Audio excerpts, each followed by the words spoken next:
Well, we know who. I know who will be watching the Masters. Paul Pierce. He don't have a job right now. He really,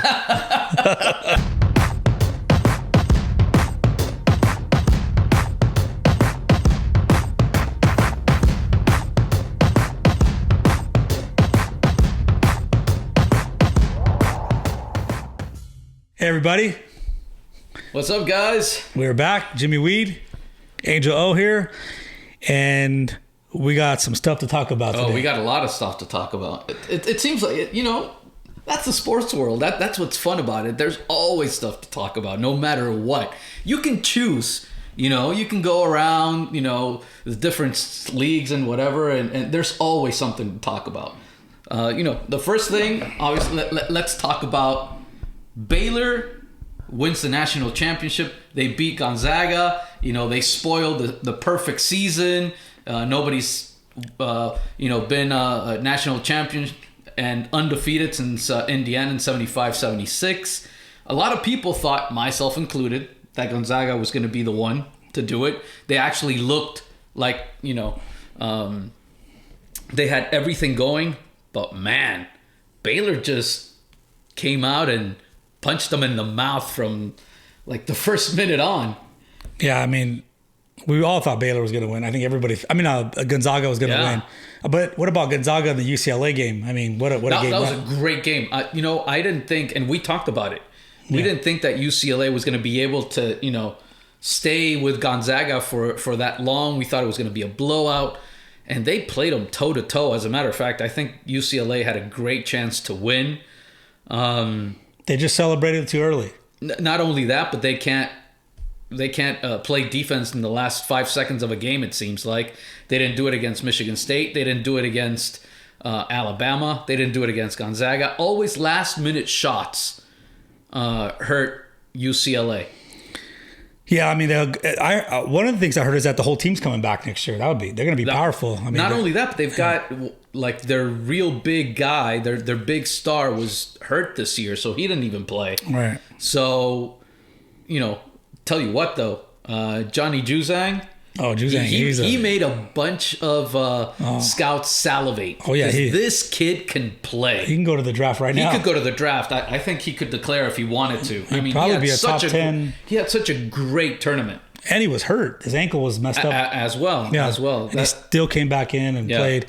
UCLA, man, they were just. I think they celebrated a little too early. It was funny. If you watch on TV or you see the bars, people were so excited they tied the game that the game was over once they turned around. It was unreal. But I think UCLA would have gave Baylor a better matchup for some reason. I just think I don't know, Gonzaga. I mean, they what? They would have slowed it down. That's the one thing Gonzaga didn't do. They try to keep up and run with Baylor, and Baylor was lights out from three.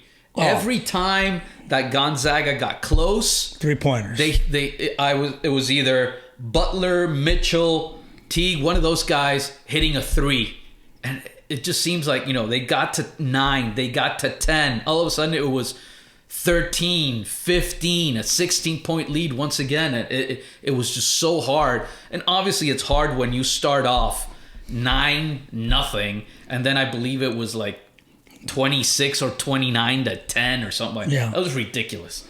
I mean, coach should have took a timeout, put some subs in, do something. I mean, change it up. It got too out of control, too early, too quick. Well, not only that, but Suggs committed two fouls within like the first 2 minutes of the game. Yeah. So he had to sit for a while. By the time he came back in, the lead was already like 15 points for Baylor. They got it down to a single digit in the second half. Suggs, he played a great second half. Suggs was the played best his heart guy. out. Yeah. He was the leading scorer for Gonzaga, but Drew Timme seemed like he was off. They were missing a lot of shots. The defense for Baylor was unbelievable. But not only that, they suffocated Gonzaga with their defense. They turned it over. The Zags turned it over time and time again. It seemed like they could never get into a rhythm, and all that Baylor would do would be like have 2-3 guys around the ball all the time and cause turnovers or a bad shot. Hey, more power to them. The Baylor Bears did a great job. Yeah, they did a great job. Gonzaga was definitely out of their game. They had in the second half when they got it to single digits, they had like 3 or 4 wide open threes and missed them all. They missed them all. I mean, they didn't do that at USC, the USC UCLA game. No, they made all their shots. They made absolutely. They were even missing shot. their free throws. They were missing. Yes. Well, they made. I believe they made like 10 out of 13 free throws in the first half. But in the second half, they just went cold. One guy missed two free throws. They were critical free throws. They missed a lot of the front end of the one-on-ones, and that's why they couldn't get back any closer either. So it was. What about Mitchell? David, was it? He looks like Mitchell. David Mitchell is man. That kid can play. He's got Mitchell from the Jazz wearing his jersey. Mitchell 45, same number. Man, that kid can play. He's quick. There's some big boys on Baylor. Yes. They say they lift weights with the football team. Yes, there's some definitely big boys on Baylor. Flo Tamba. Some big boys. Well, a guy, Chanwa Chachua or something like that. I mean, but some real big guys. They're like linebackers. Yeah. But hey, congrats to Baylor, man. First NCAA men's championship ever in the history of the school, right? That's right. Pretty cool. Congratulations to Baylor. Congratulations, Baylor. I'm sure RG3's happy. And also congrats to the Stanford, the Trees. Hey, Go Trees. What a game. They dominated Arizona during the regular season. They beat them twice handily. I believe it was like 10 points each time or so. But this time, it seemed like Stanford was going to run away with it. They had 10-point leads a couple of times, even in the second half, and all of a sudden they started turning the ball over. They couldn't buy a basket. They started turning the ball over. Their point guard went out in foul trouble. And then Haley Jones. I mean, she just basically carried the team on her back. 17 points, yeah. Unbelievable. She's a forward, and she played point guard. She was running the show. She was down on the block and making, jump shots and turnaround jumpers when it really counted. So she was named the MVP of the Final Four. But she was incredible. I mean, that's the reason why they won. And then Ari McDonald from Arizona. What a player. She's a player. She's a player. Lefty. That shot was close at the end. Yes, it was very close. She made a few threes, and got them back in it. She had 3 defenders on her. Wasn't she the one that made the shot to put them up 51-50? Yes, she's the one that put them in the championship game. She's carried that team. I mean, she's a great player. She's a great player. She's a great player. Stanford tried to make sure that she wasn't the one, but she scored 22 points regardless. I mean, she can play. She can play. It was a great game. Last second shot. It didn't go in. It hit some iron. It was close, man. It was very close. That's a good thing. That's March Madness for you, though. It's like it is. It is.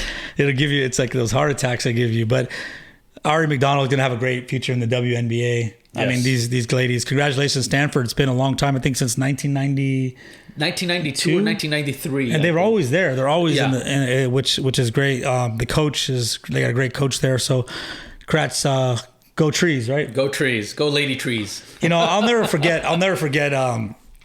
Going to Stanford, taking my son there to go look at the campus. And I'd never been to, I've never been to Stanford, beautiful campus. I mean, wow, you drive there, gorgeous, beautiful area. But the funniest thing when I went there is we're walking in the campus and I see a guy in the middle pond waterfall thing, sitting in it, reading a book. This is decor. This is not, you're not supposed to sit in there. Maybe throw a penny in there and make a wish. Right. But he's sitting in there reading a book. I'm like, it was a whole different world, Stanford has, not only some of the brightest minds in the country, but they're out there. Quirky. They're out there. Quirky.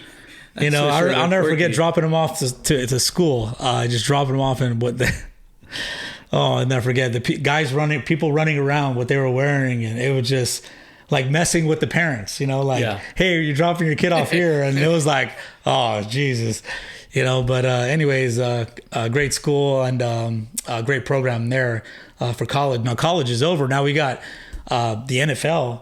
We got a lot of news going on in the NFL. Going from college, let's talk about the NFL draft. Well, first of all, we got Darnold, the big trade.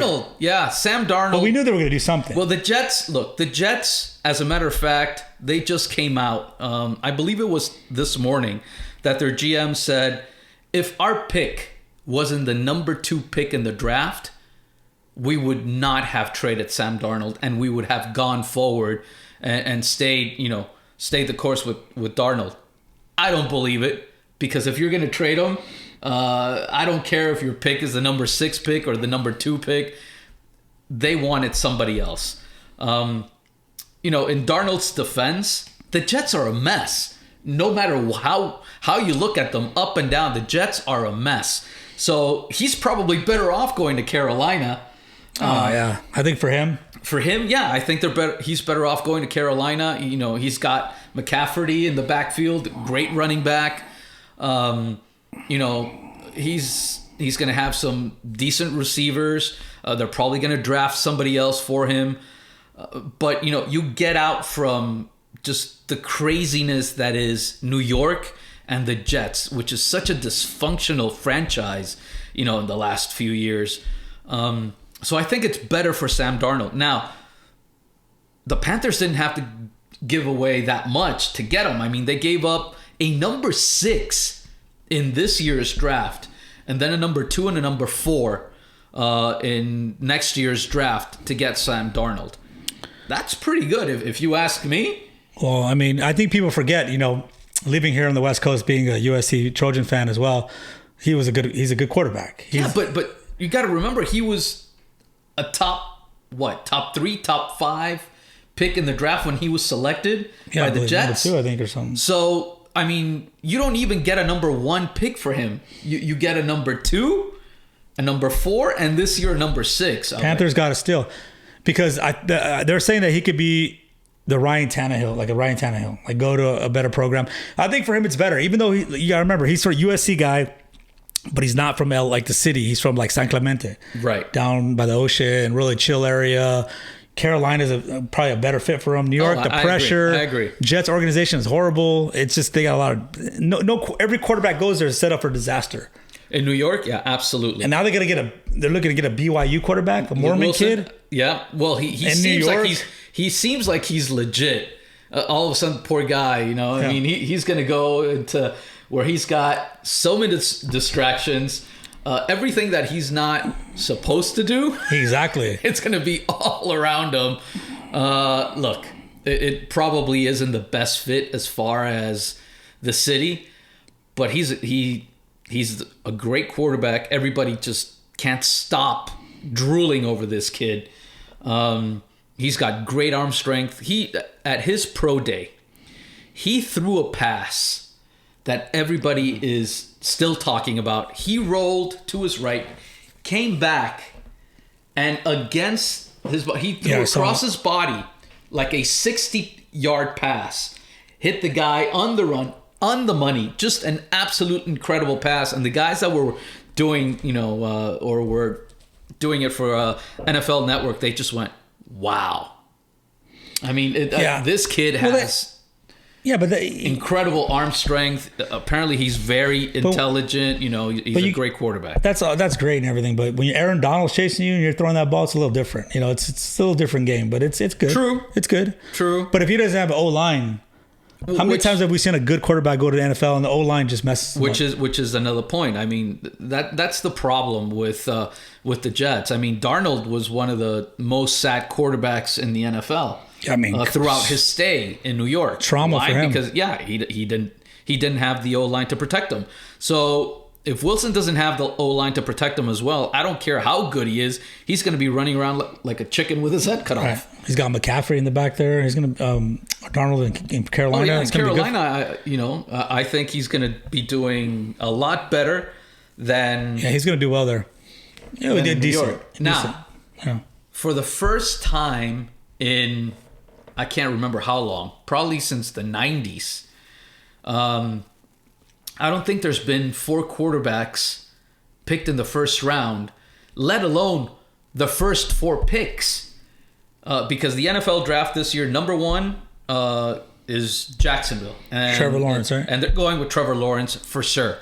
Number 2 is going to be Zach Wilson from BYU going to the Jets. Because if you have a number 2, and you go up there and you trade your quarterback, you're going for a quarterback. Yeah. So you're going to get Wilson from BYU. Now, number 3.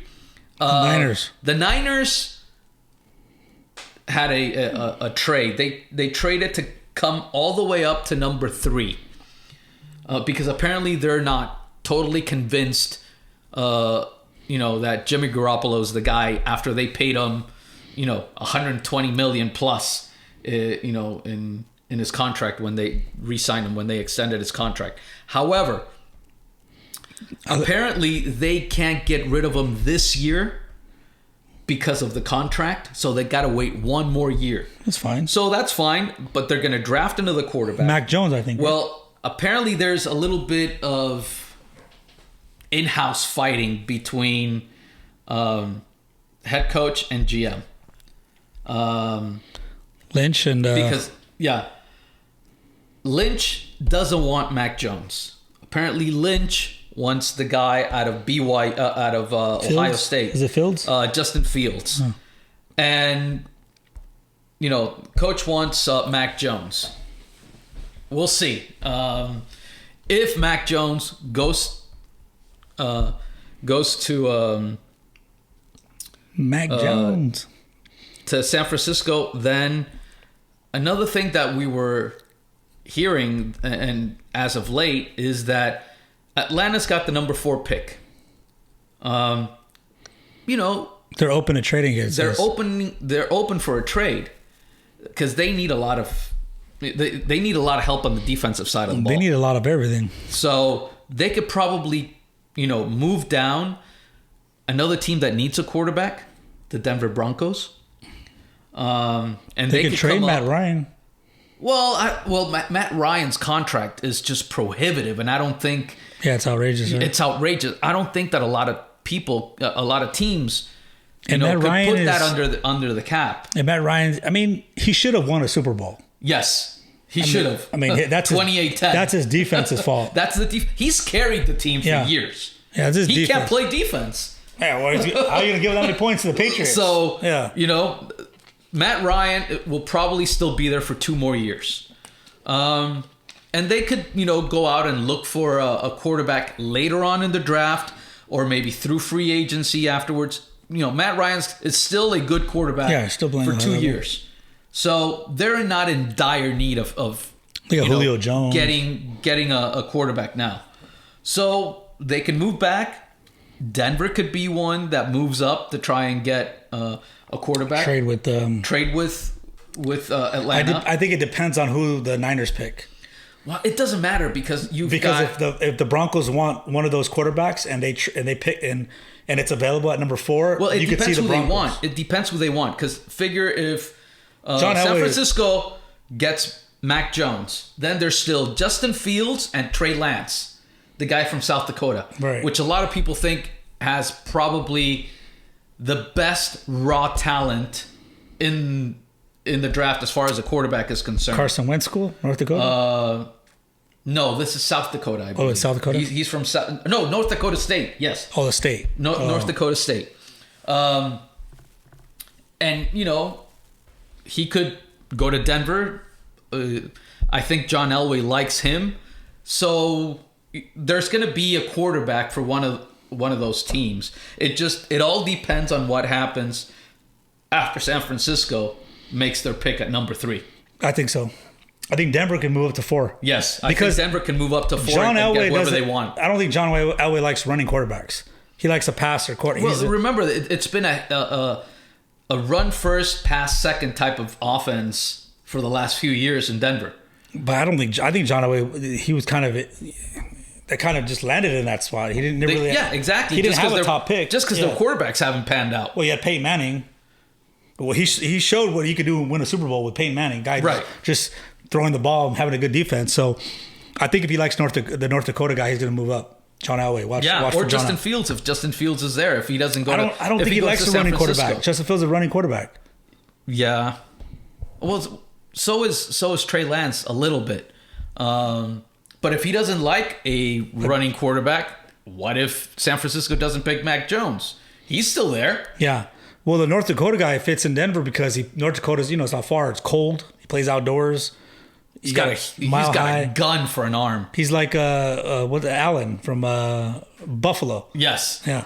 Josh Allen. Like he went to like a Wyoming school and well, it's going to be interesting with this draft. I mean, it should be very interesting. Because you have the wide receiver from Alabama, which is like the guy. Devontae Smith. Yeah. And I don't think he's going to be picked in probably the first 8 picks or so. I don't see somebody moving up. I was wondering whether Miami would pick him at number 6 because remember Miami made a couple of moves. They moved down to 12, then they traded again with Philly, and they moved back up to 6 because they were number 3. They moved down to 12. Now they're back up to 6. They need to give Tua some weapons on offense, and so they're talking about either Kyle Pitts, which is the tight end from Florida, or it could be Jamar Chase, or it could be Devontae Smith. Now, they just signed Will Fuller from Houston, so maybe they're not that desperate to go, and look for a wide receiver, and maybe that's why they would get Kyle Pitts, because everybody's talking like if Kyle Pitts is the next best thing since sliced bread as far as tight ends are concerned. They're talking about him in a way that now the NFL is gearing tight ends to be a pass catcher first, run blocker second. Well, yeah, tight ends have changed. They're like basketball players that come in. They're saying that the tight end from, who is he from? Florida. Kyle Pitts. They remind him of the guy from the Raiders. What is it? Fuller? Waller. Yeah. They're saying they remind him of Waller, which is a big deal. He's a great. You get a Waller. If he's that good, he can make an impact right away. And another thing, remember, one of the problems that the Dolphins had, and I know this because I'm a Dolphin fan, is they couldn't move the chains. On third. Well, first of all, you guys need a new quarterback. Yeah. Tua's not the guy. No, Tua's not the guy. He's a great college quarterback, but I don't know about the NFL. I don't know about the NFL. I don't agree. I think he's not a good quarterback. And plus, he had that big injury. I don't know if it still affects him. I don't know, but he just didn't seem like he was ready for the NFL. Well, you got to give him a chance. 1 year, maybe 2, and then it's on to the next thing. I think him and Kyler Murray. If you can't make, 3rd and 4s, 3rd and 5s, and move the chains, you're gonna have a lot of problems. And one of the things that you need for that is a control offense. The best thing to have would be a good tight end. But what do these guys do? Kyler Murray, Tua, they roll out to the right, to left, boom, they get hit. Yes. How many hits can they get? Not only that, but Kyler Murray is fast and he can scramble. Tua hasn't shown the ability to be a great running quarterback, a great scrambler.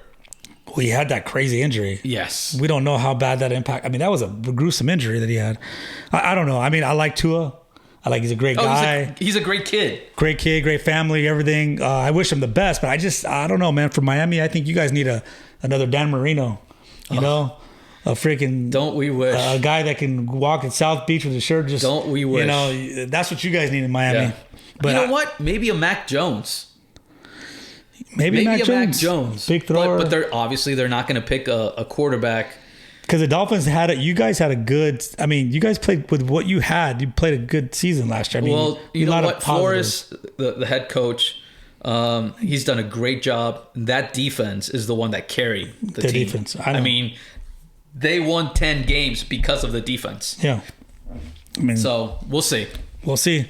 I wanted. Remember when we started hearing that Deshaun Watson wanted to, get out of Houston, and I said, "Hey, I'll take him for sure." Hey, Deshaun Watson to Miami. Right about now, we don't even know if Deshaun Watson's going to be playing. Deshaun Watson is going to be in the unemployment office in Miami. Oh my God! 22 women filed lawsuits against him. One just came out saying that she didn't come out for the money. She suffers from anxiety, depression because of him, and she's getting counseling. Ever since it's happened, she's got the proof to show it. Well, you know what? I'm like, whoa. Look, where there's smoke, there's fire. I thought However, it was BS at first. I've always thought, look, if this guy is a predator, like, you know, they're trying to paint him to be, this doesn't happen out of the blue. This doesn't happen overnight. You're not going to get a guy that all of a sudden, you know, starts preying on women or starts, you know, doing something like this out of the blue. He didn't do it just because of the pandemic. There's usually some kind of, you know, history behind this. And we've never heard of anything like this with Deshaun Watson. I mean, not once. As a matter of fact, everybody thought that he was probably one of the most up and up guys in the NFL. You know, everybody loved the way Deshaun Watson conducted himself on the field and off the field. And now this comes out. I'm still a little bit skeptical just because of the fact that, you know, we've never heard of anything like this happening before. Not in college, not in his first few years in the league. And all of a sudden, boom, it blows up. Well, I mean, how does it work if he does whatever he touched, I don't know, whatever he did supposedly, and they're still treating him and they're still taking the money? Are they guilty just as he is? Well, look. I mean, like, how does it work? How does it all of a sudden come up? Apparently, all these women that have come out, you know, against Deshaun Watson, they were all massage therapists or whatever. Yeah. And you know, in quotation marks. And apparently he contacted them through Instagram, DM, you know, in the DMs. I don't know. I mean, come on. It goes down in the DM, right? Exactly. When you go, especially to an athlete's place or whatever, and you're a massage therapist, whatever, I don't think, you know, right off the bat, you're thinking that this is just going to be a regular, you know, deep tissue massage or whatnot. You know, there's, you know, I'm sure these guys, you know, let's say it for what it is. You know, these massage therapists, for the most part, do their job, but they also offer the happy ending. So, you know, for all of a sudden, all these women to say, you know, and I'm not trying to say that, you know, there aren't legit massage therapists out there. Right, of course. But it just makes you wonder, you know, all of a sudden, especially when there's been no charges filed. Well, what are they accusing him of? Is the question. Like, what did he do? Did he do anything with them? Well, they're accusing him of touching them. What did he do? Touching them when they said no, or kissing them when they came into into his place or something, or him exposing himself. Well, isn't he in a towel already? Yeah, that's the thing. I mean, these things. It just makes you wonder because there really isn't anything concrete as far as, you know, charges being filed. When it all came out, the DA in Houston said that there wasn't enough evidence to charge him, or at least that they weren't going to do it at that time. There were, you know, no complaints filed with the police department as well. That's the big question right there. It's like it happened and then nothing. Like how did it keep going? Like how did you keep going to his house and collecting money, and then you want to say, oh, he touched me, but you kept going? I don't understand. How does that? You know, you're guilty, but you're guilty as he is. It seems like, you know, if you're going to do that, collect money from the guy. So whatever happens, the one thing is that now there's a huge cloud hanging over Deshaun Watson, and we don't know if the NFL has the right to put him on the commissioner's exempt list or something like that. And you know what? It may be the best thing for him to be on that list and not play in 2021 and still collect his money, because they're going to pay him to not play. Right. If he's on that list. But there's no charges. But yeah, exactly. So they can't really do anything, right? Well, the thing is, the NFL can put you on that list if they deem it, necessary for the NFL to save face or for it, because the NFL just doesn't want negative publicity. So they can do something like that. I mean, it's a very tricky situation. I know what's going to happen. What's that? The owner of the Houston Texans is going to get involved. He's going to take care of everything. And then him and Watson are going to have one big happy ending. And he's going to stay in Houston. No pun intended, a big happy ending. One big happy ending for all of them, right? The owner of the Houston Texans is going to take care of everything. These women are going to go away. The judges, everybody. He'll be no problem. He'll show you the power he has in Houston, Texas. Yeah, it's weird, but we'll see. Maybe he'll be a Dolphin. You never know. Well, we'll see. Until he clears his name, we've got Tua, and we're sticking with that. There's plenty of women in Miami who won't complain about him touching. My God. He can go all, so he'll do the spring break Memorial weekends over there in Miami. That's where he hangs out, right? I believe that's one of the places he's been hanging out. Sure, there's a paper trail that's there. One of the players. And that's the thing, there's got to be a paper trail. There has to, but there has to be a paper trail somewhere. The Texans owner will fix that. So MLB, moving on to MLB, big week, opening week. Opening day, opening week. My Dodgers look really good. Yes, they have. They look like, they can still bash. They've got a lot of great arms. Yeah. We got a couple little injuries happen. Bellinger got stepped on his ankle. They cleated on the first, But it'll be good. We look good. If you want to talk about injuries, Fernando Tatis Jr., El Niño is I don't know how do you get injured by swinging the bat? I don't know. He did. Apparently, it's his shoulder. Someone stepped on him. He got it. It's his shoulder. Apparently, steroids? they're going to get an MRI, but he could be out for a while. I mean, he swung the bat we don't know how long that is. But San Diego is not the same without Tatis. San Diego needs a new batting coach to teach us how to swing the bat. How do you keep both your hands all the way back, like you throw out your shoulder? Like I don't know. I don't know. It was weird. It was a weird. It looked like swing. people's golf swing almost, and some people was like, I don't know, but look, they're still. He's a big player. He's a big time player. He's huge, but they're still very talented. I mean, they've got Manny Machado. They've got Hosmer over at first base. They pick up some pitchers. They've got some great pitching. They've got two of the best catchers in the National League with Nola and the guy that came over from Chicago. So yeah, I mean, they've got some really, really good players. It's a very talented team. Yes, it's going to hurt not to have Fernando Tatis Jr. in the lineup every day, but I think they could ride it out. Obviously, it's going to hurt. And I don't believe that they can win the whole thing without him. So if he's really out for a while, they can't win the whole thing with their whole team. What are you talking about? Here we go. They got no. What are they gonna do? San Diego. They're not gonna do nothing. They may make the wild card.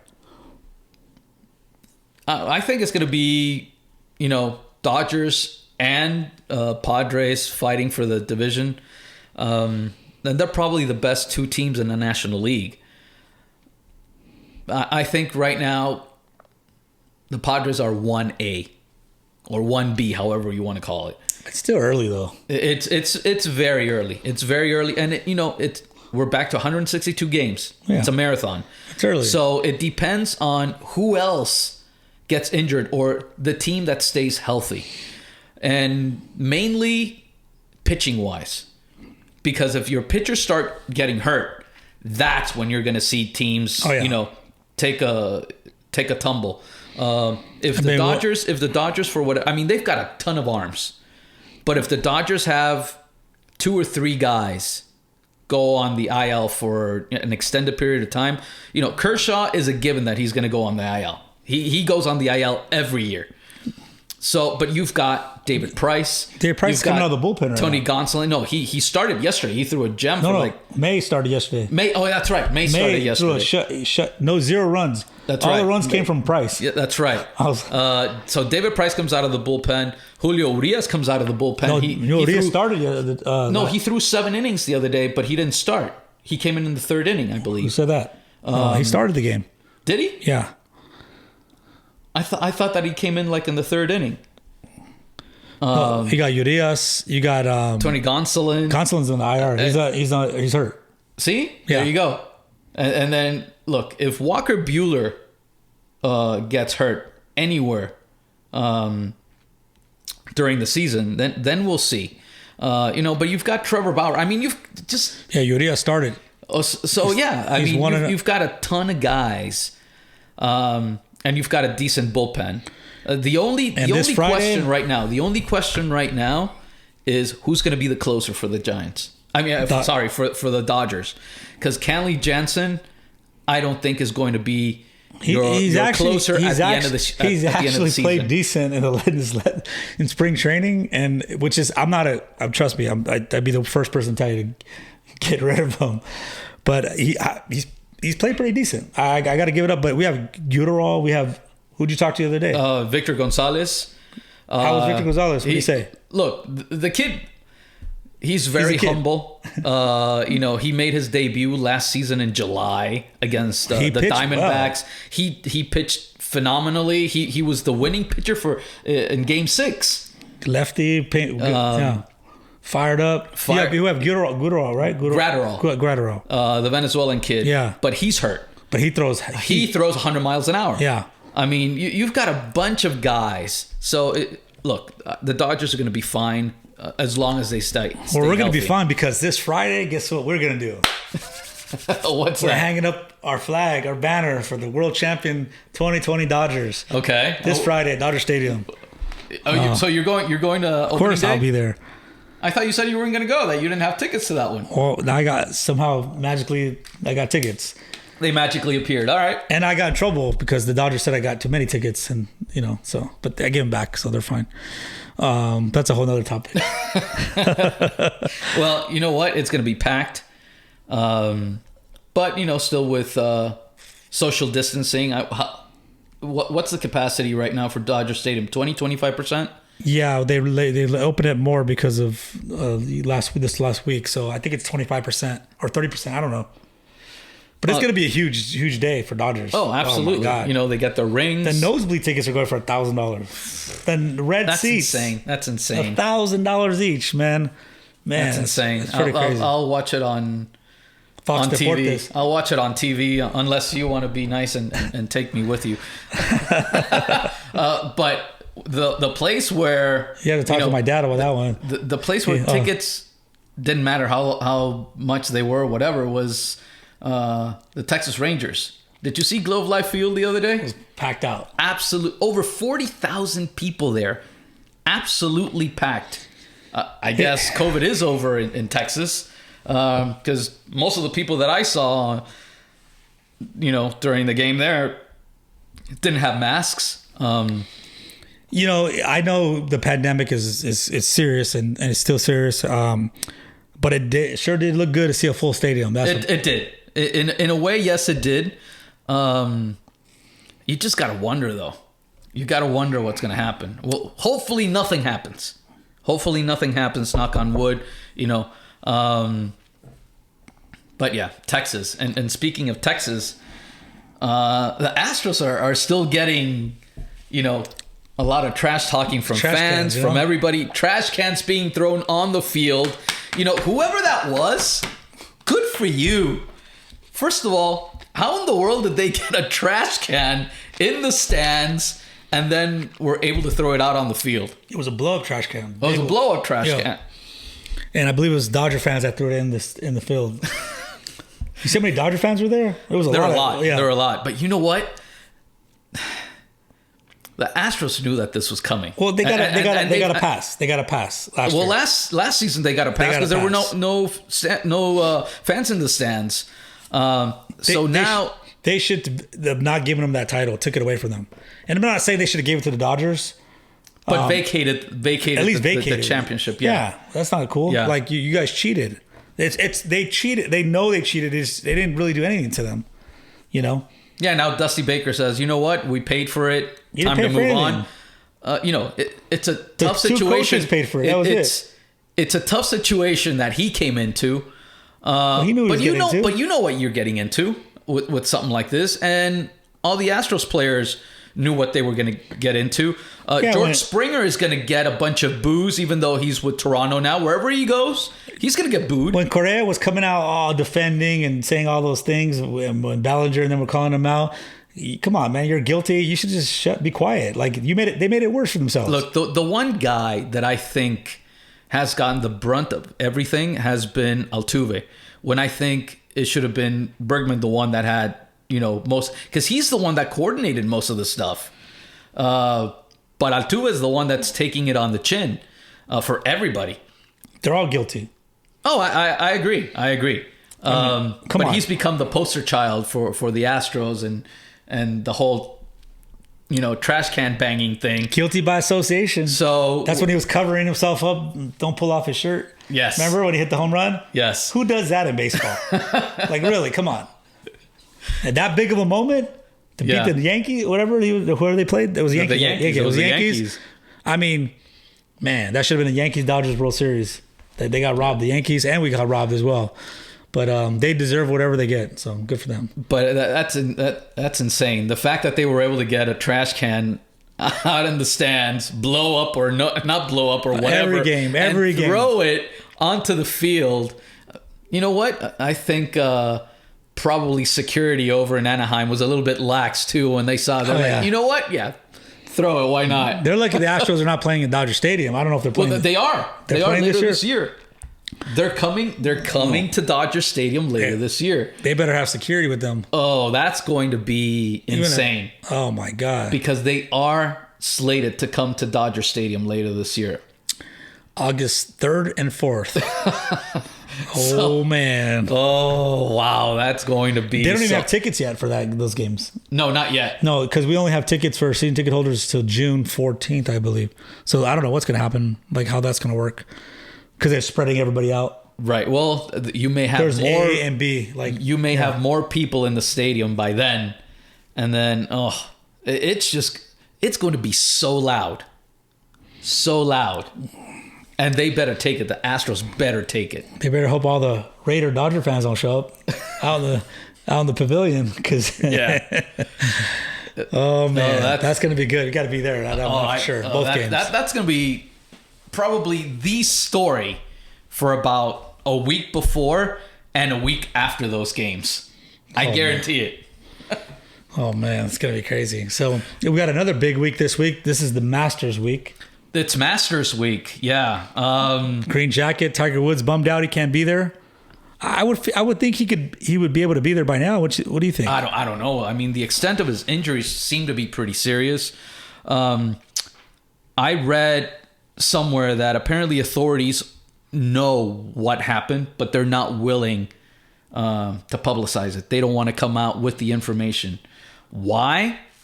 I don't know. But it just, makes everybody speculate as to the reason why, whether, Tiger was asleep at the wheel or what. I mean, the fact that he didn't touch the brakes once,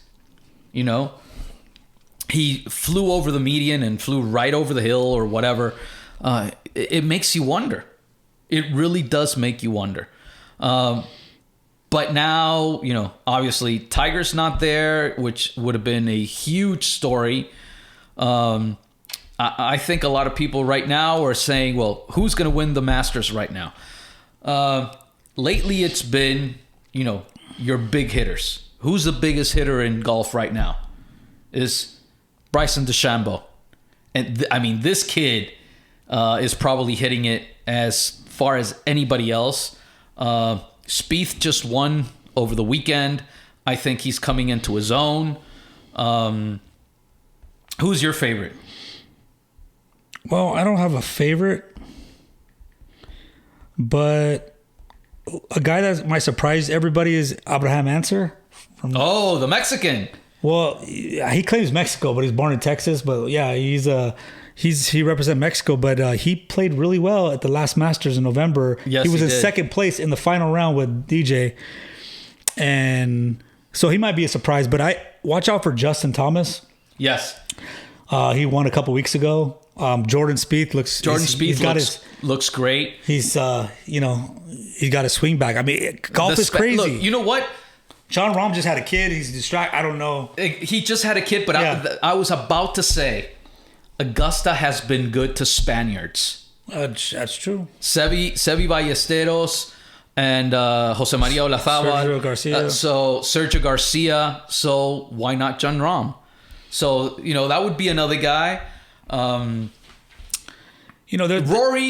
always plays, he's won it once. He's always in the thick of things. My favorite golfer, who really hasn't done well in Augusta, at least in the last couple rounds, Ricky Fowler. I love Ricky Fowler. He's not even at the Masters. I love the way he plays. Didn't qualify. He didn't qualify? He's not a top 50 golfer. He fell out. He had to win last week at Valero just to go to the Masters. Oh my God, that hurts. They're saying that he's so distracted on commercials that he makes so much money on commercials and advertisement that they're saying he's not focused in golf. But wow, I didn't know he didn't qualify. No, Ricky Fowler is one of my favorite golfers as well. But one guy you got to watch out for is Colin Morikawa. Yes, because the kid from Cal. From LA. He's an LA kid. Yes, he's played extremely well all year long. Well, they're saying that Max Homa, who is another Cal kid, he's from LA here as well, saying that this guy's like a ninja with his irons. Like he's never seen a guy hit his irons.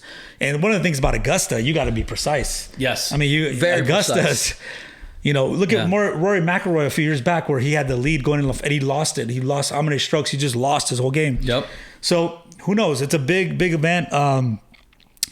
We'll see, but I love the Masters. It's so fun to watch, especially if you like golf. Yeah. So yeah, I can't wait to see what happens at the Masters. It's going to be interesting. That Friday. I mean, that Sundays, it's for people that have never been there. Look at Rory, fell apart. People fall apart. Oh, people fall apart all the time. And I think with the reason I said answer is because he was, and I believe it was Im, the Korean.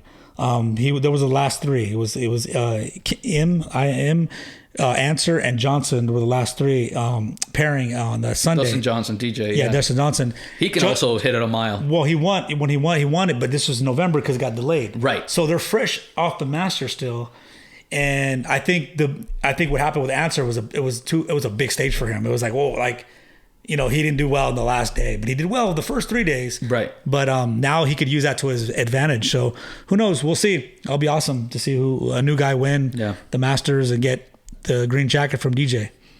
So yeah, it's gonna be fun. It's gonna be fun. Well, I know who'll be watching the Masters. Paul Pierce. He don't have a job right now.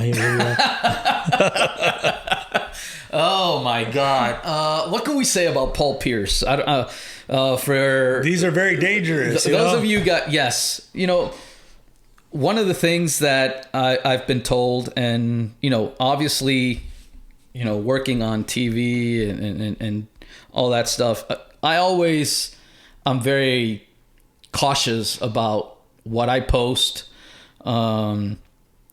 just because you never know, or how you conduct yourself out in public, because everybody has a phone, everybody's recording and taking video of whatever, and you never know, so you've got to watch out. This idiot didn't. No one recorded him. He recorded himself. That's even worse. That's even worse. I mean, he's recorded himself with strippers and hookers and massage therapists. The ones that Deshaun Watson Watson should hang out with Pierce. He won't get in trouble with those. But those are illegal poker home games they do in LA, where celebrities come. I think, and a lot of people go there, and they have a bunch of strippers and hookers and whatever they have there. But you know what? I don't think. He got fired from ESPN for this whole thing. The fact that he posted, and he was talking with strippers and showing strippers, I don't know if that's the actual reason why he got fired. But the fact that you just mentioned that these are illegal poker games. Yeah, they're illegal. And that's probably another reason, which a lot of people may not even be thinking about. But if you're having an illegal poker game like that, you know, that's something that, look, ESPN is very buttoned down. Well, I saw the video. There's no naked girls. There are girls in a bikini in the background dancing, one massage. They weren't, I mean, but the fact that he was at that poker, whatever that game, you could tell they were playing poker. He showed the chips, whatever.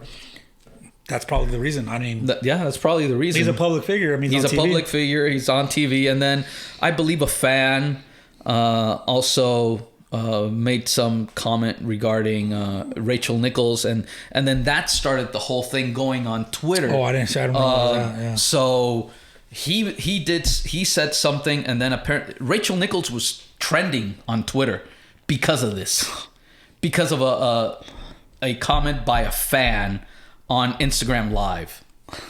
So I mean, he was on live for a while. Yes, and once you bring other people into this, and you know it makes them look bad, you know, you knew that he was going to get decapitated by ESPN. Who cares? He's the Celtics anyways.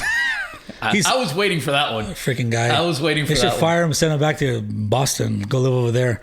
You know, the guy's he's hilarious. He tells everybody, "I'm not from LA. I'm from Inglewood." Oh, okay, sorry. Okay. Oh, so you know he said, you know, he's Mr. Celtic, so.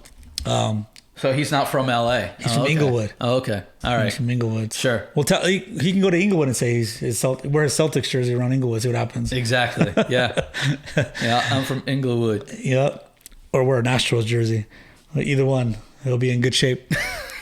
But I'm sure there's so many NBA players they could hire. I mean, there's so many. I mean, he's like, yeah, you know, I'm sure he's going to have an opportunity to do something somewhere else. You know. But you know, he was a big part of the NBA on ESPN, so too bad for him. Oh well. Hey, that teaches you something. And remember, guys, something else. The most dangerous 4-letter word in the English language is not what you guys think. It's send. S-E-N-D. Yep. Because once you press that little button, there's no way it's coming back, and it'll live in, you know, the internet stratosphere forever and ever and ever, and you can get into a lot of trouble. Well, hey, Paul Pierce, you want to come on our show and go live with us? You're more than welcome. We can talk shit over here. Absolutely, you can talk all the shit you want right here. You can tell us why you're from Inglewood and you're not from LA. Yeah, or you're from you live in Calabasas now. You know, sorry, but yeah, we're glad to have you on the show. We'll talk some shit about Boston and Lakers, whatever. Oh God, that would be a fun one. That would be a fun one. So if you guys know Paul Pierce, or you want to let him know that, you know, we're willing to talk to him, by all means. Well, that's the show for today, Jimmy. Any last things we got going on? I know De La Hoya's fighting soon. De La Hoya's fighting soon. I know everyone's fighting soon. Everyone's fighting soon. I'm also going to be watching Champions League. I know you don't watch that much soccer, but it's down to the nitty gritty here for the Champions League. So interesting. I can't wait to see. You know, as we were starting this, Real Madrid was beating Liverpool 2-0. I go for Barcelona. They're not even in it anymore. Well, they're out. It's the only place I've ever been. You know, the only game I've ever been to live. Well, I've seen Real Madrid play at the Rose Bowl, but that doesn't count. That doesn't count. That doesn't count. They don't bring like their whole team when they come David out. Beckham on was things. on the Herbalife. I mean, on the Galaxy, so it was, you know, it was okay. 10 years ago, whatever it was. But that's our show for today, and check us out on Instagram. Make sure to follow us there. Also on YouTube, subscribe. Look for Jimmy Weed on opening day. What we got? Are you going to be on? Well, I did the opening weekend. I did the Braves and Philly game. Okay. So that was fun. That was a lot of fun getting into baseball again. So. All right. Yeah. Well, it should be fun. Fun season. Look out for Jimmy Weed on Fox Deportes, and look out for me at Dodger Stadium, because that's where I'll be celebrating on Friday to hang up that championship banner. 2020 champions. All right, guys. Jimmy Weed, the Dodger. We'll convert them over to the LA crew. See you guys.